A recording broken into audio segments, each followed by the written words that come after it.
SRM Mahmud Zubair advocate, আমাদের assistant secretary Nurul Islam বুলবুল, কেন্দ্রীয় নির্বাহী পরিষদ ঢাকা মহানগরী দক্ষিণের সিনিয়র তো সবাই, Hamidur Rahman Azad, assistant secretary central committee accent, Abu Taher Mohammad Masum, ভারপ্রাপ্ত সেক্রেটারি জেনারেল। এরপরে কে সেলিমউদ্দিন, কেন্দ্রীয় নির্বাহী পরিষদ সদস্য, ঢাকা মহানগরী উত্তরের আমির। আমি তো শিশির মানিক, আমি সুপ্রিম কোর্টের আইন। সাইফুল আলম খান, জামাতের কেন্দ্রীয় নির্বাহী কমিটির সদস্য। Rafiqul Islam Khan, assistant secretary general. Motiur Rahman Akon, প্রচার ও মিডিয়া সেক্রেটারি। আমি ডাক্তার সৈয়দ আবদুল্লাহ মোহাম্মদ তাহের, সাবেক এমপি, কুমিল্লা 14 গ্রাম, জামাত ইসলামের নায়েবে আমির। সাংবাদিক বন্ধুগণ, আমরা পরে যে আলোচনাগুলো হয়েছে সকাল থেকে এবং এখন পর্যন্ত কয়েকটি বিষয়তে আগে আপনাদেরকে বলেছি, আর মূল কনক্লুশনে যে কয়েকটি বিষয়ের উপরে গুরুত্ব দেওয়া হয়েছে সেগুলো এখন আমি আপনাদের কাছে বলতে চাই। আজকে প্রথম পর্বের যে আলোচনা 2 দিন আমরা করেছি এবং এটা আজকে শেষ হয়েছে। এরপরে সকল দলের সাথে প্রাথমিক আলোচনা করার পরে ওনারা যেটা বলেছেন, ওনারা আবার দলগুলোকে ডাকবেন, কতজন কাদেরকে ডাকবেন সেটা ওনারা ডিসাইড করবেন এবং সেটা সেকেন্ড রাউন্ড হবে। ওইখানে যে সমস্ত বিষয়গুলো ইতিমধ্যে ঐক্যমত্য হয়ে গিয়েছে সেগুলো তো ফাইনাল হয়ে যাবে, আর যে সমস্ত বিষয়ে মেজর স্টেক হোল্ডার যারা আছে তাদের ভিতরে ডিফারেন্স হচ্ছে, সেই ডিফারেন্সগুলো নিয়েই একসাথে আলাদাভাবে পড়বে, আবার একসাথে বসেও একটা কনসেনসাস তৈরি করার জন্য ওনারা উদ্যোগ নেবেন। এটা হচ্ছে প্রক্রিয়াগত ভাব।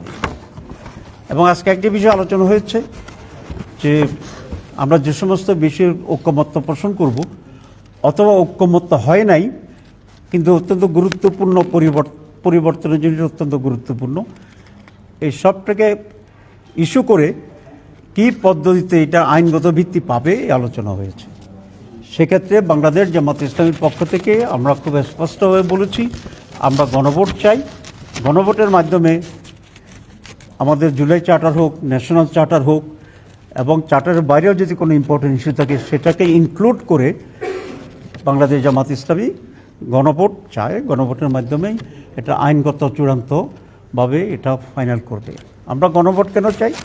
কারণ গণভোট হচ্ছে সকল মানুষের মনের প্রতিনিধিত্বমূলক একটি ব্যবস্থা। সুতরাং সাধারণ মানুষই তো এখানে সিদ্ধান্ত নেবে, দেশের মালিক তো আমরা সকলে। গণভোটের মাধ্যমেই আইনগতভাবে এটার ভিত্তি হবে, এটার সামাজিক ইমপ্যাক্ট আছে, রাজনৈতিক ইমপ্যাক্ট আছে, পলিটিক্যাল রিপ্রেজেন্টেশনের যে বিষয়টা আছে সেটার ইমপ্যাক্ট আছে। সুতরাং এই জামাত এটার আইনি ভিত্তি দেওয়ার জন্য গণভোটের প্রস্তাব দিয়েছে। 2 নম্বর হচ্ছে তত্ত্বাবধায়ক সরকার গঠনের ব্যাপারে আমরা 2টা প্রস্তাব দিয়েছি। একটা প্রস্তাব আমরা দিয়েছি যে জাস্ট আউটগোয়িং চিফ জাস্টিস উনি হবে। আর একটা আমরা প্রস্তাব দিয়েছি যে কেয়ারটেকার প্রধানের জন্য একটা সার্চ কমিটি হবে। সেই সার্চ কমিটির কীভাবে ফর্ম হবে সে ব্যাপারে আমরা ডেফিনেট প্রস্তাব দিয়েছি। সেটা হচ্ছে যিনি প্রধানমন্ত্রী থাকবেন তিনি, বিরোধী দলীয় প্রধান যিনি থাকবেন পার্লামেন্টে তিনি, এবং প্রধান বিচারপতি, এক্সিস্টিং প্রধান বিচারপতি, অ্যাক্টিং প্রধান বিচারপতি, এই 3 জন মিলে সার্চ কমিটি হবে এবং এই সার্চ কমিটি একজন কেয়ারটেকার চিফকে ওনারা মনোনয়ন দান করবেন। এরপরে আমরা যেটার উপরে জোর দিয়েছিলাম সেটা হচ্ছে প্রধান বিচারপতি নিয়োগের যে পদ্ধতি, আমরা খুব স্ট্রিক্টলি বলেছি যে এটা অ্যাকর্ডিং টু সিনিয়রিটি হবে। এখানে আমরা অনেকবার এটা ব্যর্থ দেখেছি এবং এই ব্যর্থ আমাদের জন্য কোনো সুফল আনে দেয় নাই। সেই জন্য আমরা বলেছি যিনি সিনিয়র মোস্ট ওনা থেকেই আপিল ডিভিশনের তাকে বিচারপতি করতে হবে। এখানে অন্যথা করাটা সমীচীন হবে না, ঠিক হবে না। এরপরে এবং অবশ্যই আমরা এটা আলোচনা করেছি যে এমন ব্যক্তি হইতে হবে যার বিরুদ্ধে জুডিশিয়াল কাউন্সিলে কোনো সুপ্রিম জুডিশিয়াল কাউন্সিলে কোনো ধরনের অভিযোগ যেন না থাকে। এরপরে আমরা যেটা আলোচনা করেছি সেটা হচ্ছে জনপ্রশাসনের জন্য একটি স্থায়ী কমিশন গঠন করা, যে কমিশনের মাধ্যমে জনপ্রশাসন যে ডিপার্টমেন্টগুলো আছে সেগুলোকে রান করবে। আজকে অবশ্য আলোচনা হয়নি, কিন্তু আমাদেরকে যে প্রস্তাবনার দিকগুলো তারা দিয়েছিল সেখানেও আমরা বলেছি যে ইন্ডিপেন্ডেন্ট জুডিশিয়ারিকে আমরা সমর্থন করি এবং একটি জুডিশিয়ারি সেক্রেটারিয়েট তৈরি করার জন্য আমরা সেখানে বলেছি, যাতে করে আমাদের ইন্ডিপেন্ডেন্ট স্বাধীন যে বিচার ব্যবস্থার কথা বলছি এবং জুডিশিয়ারিকে সেপারেট করে দেওয়ার আমরা কথা বলেছি, সেটাকে এটা সাপোর্ট করে, কারণ তখন একটা ইন্ডিপেন্ডেন্ট সেক্রেটারির মাধ্যমে তারা সব কিছু কন্ট্রোল করবে এবং সত্যিকার অর্থে ইন্ডিপেন্ডেন্ট জুডিশিয়ারির একটা রূপ এবং প্রক্রিয়াগত দিকটা আমরা পাবো। এই কয়েকটি ছিল মৌলিক, কিন্তু কথা তো অনেক হয়েছে, অনেক আলাপ আলোচনা হয়েছে। আমাদের পরিবেশ খুবই হেলদি ছিল, আমরা খুবই আন্তরিকভাবে, ওনারা চেষ্টা করছে, জামাতি আমরা চেষ্টা করেছি। আমরা একটা কথা খুব পরিষ্কারভাবে ওনাদেরকে বলেছি যে জামাত ইসলামী দলীয় দৃষ্টিকোণ থেকে কোনো রিফর্ম চাইবে না। আমরা যে সমস্ত প্রস্তাবনা জমা দিয়েছিলাম, আজকে কোনো কোনো বিষয়ে আমরা আমাদের পূর্বের প্রস্তাবনাকে চেঞ্জ করে ওনাদের সাথে ঐকমত্য হয়েছি, ঐকমত্য পোষণ করেছি এবং নতুন কিছু প্রস্তাবনা আমরা আলোচনা করেছি যেটা তারাও এগ্রি করার ব্যাপারে একমত হয়েছে। সুতরাং বাংলাদেশ জামাত ইসলামী দলীয় স্বার্থ, সংকীর্ণ কোনো রাজনৈতিক দৃষ্টিভঙ্গি এবং কোনো সুবিধাবাদী চিন্তার ভিত্তিতে আমরা কাজ করব না। আমরা দেশের জন্য, মানুষের জন্য যেটা কল্যাণকর সেটাকেই আমরা প্রাধান্য দিয়ে এই রিফর্মসে আমরা আমাদের ভূমিকা থাকবে। আমি প্রথম বলেছি, যেমন আমি ওই দিনও বলেছিলাম, Jamaat is for the people, of the people, by the people. আমরা আরেকটা বিষয় খুব জোর দিয়েছি যে সেটা হচ্ছে প্রত্যেকটি জায়গাতে একটি নৈতিকতার প্রতিফলন যেন থাকে, সেটা আমরা করব। আপনি যেটা জিজ্ঞেস করেছেন কোথায় কোথায় আমরা আবার এক জায়গাতে এসে ঐকমত্য পোষণ করেছি, যেমন সেখানে প্রধান চিফ অ্যাডভাইজার তার নিয়োগের ব্যাপারে তো আমরা আজকে একটু চেঞ্জ করে একমত হয়েছি। আর সবচেয়ে বেশি হয়েছে ওনাদের প্রস্তাবনা ছিল যে চিফ অ্যাডভাইজার বাকি সদস্যদেরকে নিয়োগ করবেন এককভাবে। আমরা বলেছিলাম যে এটা একটা কমিটি থাকবে, চিফ অ্যাডভাইজার নিয়োগ ওই কমিটির সাথে পরামর্শ করেই চিফ অ্যাডভাইজার বাকি অ্যাডভাইজারদেরকে নিয়োগ দান করবেন। অনেক আলোচনা হয়েছে, পরে আমরা এটা ওনাদের সাথে একমত হয়েছি যে চিফ অ্যাডভাইজারকেই এই অথরিটিটা দেওয়া দরকার। এবং আগে ওইটাই হয়েছে, কারণ ওনার যে ওয়ার্কিং টিম থাকবে সেটা সিলেকশনের ব্যাপারে যদি ওনার স্বাধীনতা না থাকে, তাহলে মাত্র 3 মাসের একটা গভর্নমেন্ট এখানে নিজেদের ভিতরে যদি আবার ঐক্য না থাকে, তখন স্পিড থাকবে না এবং যথাসময়ে নির্বাচন অনুষ্ঠান করা ডিফিকাল্ট হয়ে যাবে। তো এই যুক্তিতে আমরা ওনাদের যে প্রস্তাবনা সেটাকেই আমরা গ্রহণ করেছি।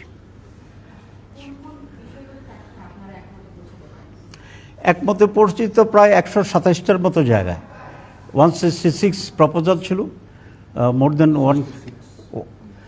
166 প্রপোজাল ছিল। তার মধ্যে আমরা 120-এর অধিক আমরা একমত হয়েছি। সবগুলো তো গণিয়ে আসছি না, দেখতে হবে। যেটা বললাম আজকে চিফ অ্যাডভাইজারের অন্যান্য অ্যাডভাইজার নিয়োগের ক্ষেত্রে যেটা ছিল সেটাতে আমরা একমত হয়েছি। চিফ অ্যাডভাইজার কিভাবে গঠন হবে,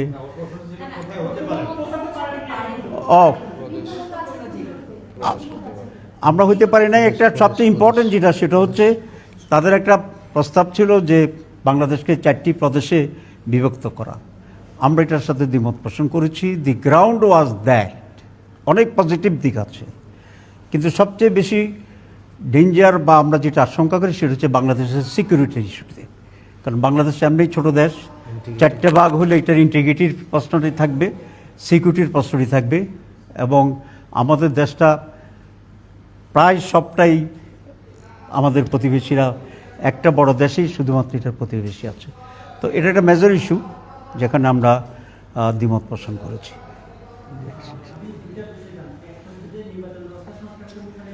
দুটো প্রস্তাব ছিল যে এটা দিয়ে আসামি প্রার্থী হতে পারবে না, এটা একটা আরেকটা ছিল যে ইন্টারন্যাশনাল ট্রাইব্যুনালে নিযুক্ত হবে, চার্জ তদন্তের পরেই তাকে অযোগ্য করা। না, এখানে দুটো বিষয় আমরা বলেছি পরিষ্কার করে।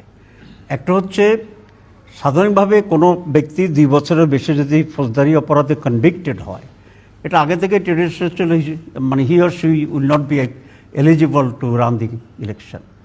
আরেকটা প্রশ্ন আসছিল যে যারা মানবতা বিরোধী অপরাধ করেছে তাদের বিরুদ্ধে প্রসিডিং শুরু হলে, চার্জশিট যদি হয়ে যায়, তখন তারা আর দাঁড় করাতে পারবে না। যদিও সাধারণ আইনের নিয়ম হচ্ছে যে একটা লোককে মামলা দিলেই যে অযোগ্য হবে তা না, কনভিক্টেড হলেও অযোগ্য হবে।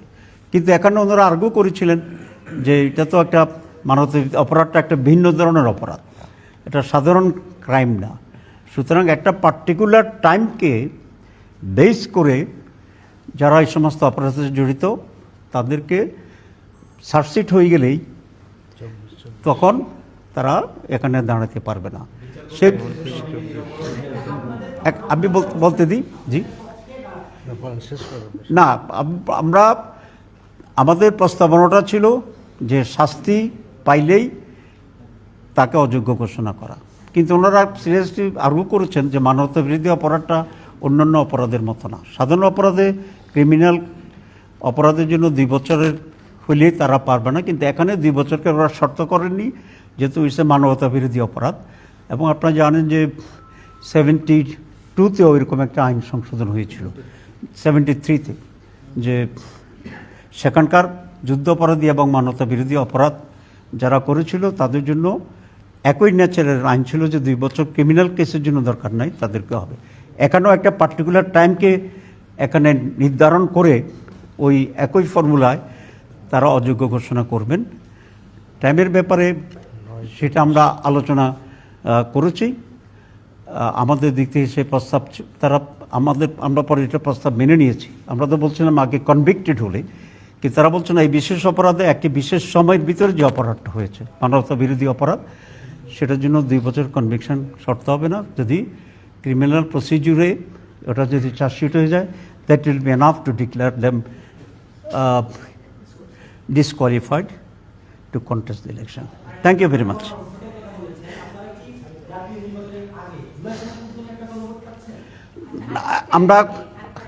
আমরা এটাকে নাম যেই হোক, এখনকার যে ঐক্যমত্য হবে সেটার জন্যই আমরা গণভোট চাচ্ছি। আমরা আর একটা কিছু চাচ্ছি যে কেয়ারটেকার সরকার অধীনে both national election and local government election হইতে হবে। সবাইকে ধন্যবাদ।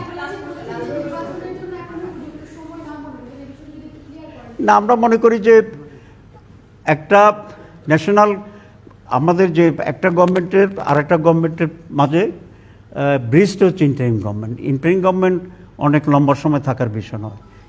যেহেতু কিছু রিফর্ম আমরা চাচ্ছি, সেজন্য আমরা মিনিমাম সময়টা যেটা হয় রিফর্ম করার জন্য অতটুকুই আমরা অ্যালাউ করব, এবং এরপরেই যত শীঘ্র সম্ভব নির্বাচন দিতে হবে। নির্বাচন may be the better solution for to bring the normalcy in the country in politics.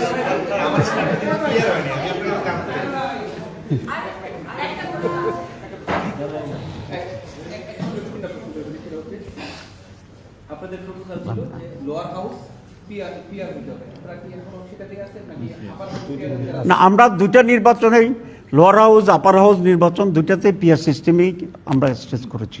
আরেকটা বিষয় যেটা বলছি যে আপনারা যেটা বলতেন যে সংস্কার কিভাবে বাস্তবায়ন হবে তার জন্য আমরা 6টা পদ বলছিল, তখন সেই ঠিক জানেন আপনারা ফাঁকা ছিলেন। এখন কি আপনারা স্পেসিফিকলি বলতেছেন যে এই যা ঐক্যমত্য হবে সব আগে গণভোট হবে? সেটাই তো বলেছি ভেরি ক্লিয়ারলি, আজকে প্রথম পয়েন্ট তো ওইটাই বললাম। তো আরেকটা যেটা ছিল যে গণভোট এবং ন্যাশনাল ইলেকশন একসঙ্গে হবে, আপনারা কি ন্যাশনাল ইলেকশনে আগে গণভোট চাচ্ছেন? না, আমরা এই বিষয়ে কখন হবে আমরা বলছি ফার্দার আলোচনা করব, but hour principal policy statement হচ্ছে ইটস এ গণভোট। যে বলেন কনভিক্টেড যদি নাও হয়, যদি প্রসিডিউরে পড়ে, তাহলে ইলেকশনের জন্য এলিজিবল হবে না। আপনারা কি তাদের মতটাকে মেনে নিচ্ছেন নাকি আপনারা এটাকে সমর্থন করছেন যে এটা ঠিক আছে? না, এটা এখানে বলেন ঠিক গণভোট ভাই যদি বলতে না বলেন। আমরা তো বলেছি পুরোটা মিলে যে চার্টার তৈরি হবে সেটার উপরেই আমরা গণভোট চাচ্ছি। ইটস ক্লিয়ার যে আপনার কথা আমি আসছি, ডোন্ট ওয়ারি। আমরা প্রস্তাব করেছিলাম যে কনভিক্টেড হলে সে অযোগ্য ঘোষিত হবে, কিন্তু ওনারা যে আর্গুমেন্ট দিয়েছেন যে এটা কনভিক্টেড হতে হলে এটার জন্য দীর্ঘ সময় লাগবে, কারণ ট্রাইব্যুনাল একটা রায় দেবে, এর বিরুদ্ধে আবার সুপ্রিম কোর্ট যাবে। সেটা আপনি বলেছেন, আমি বলছি ওনারা যেটা বলছেন সেটার সাথে কি একমত হয়ে আপনারা, মানে এটা কি আপনারা ঠিক মনে করছেন? না, আমরা বলছি মানবতা বিরোধী অপরাধের জন্য স্পেশাল টাইপের যে ল সেটাকে এক্সিকিউট করার জন্য ওনাদের সাথে ওনারা যেটা বলছেন আমরা ঐক্যমত্য পোষণ করেছি। জি, আসসালামু আলাইকুম।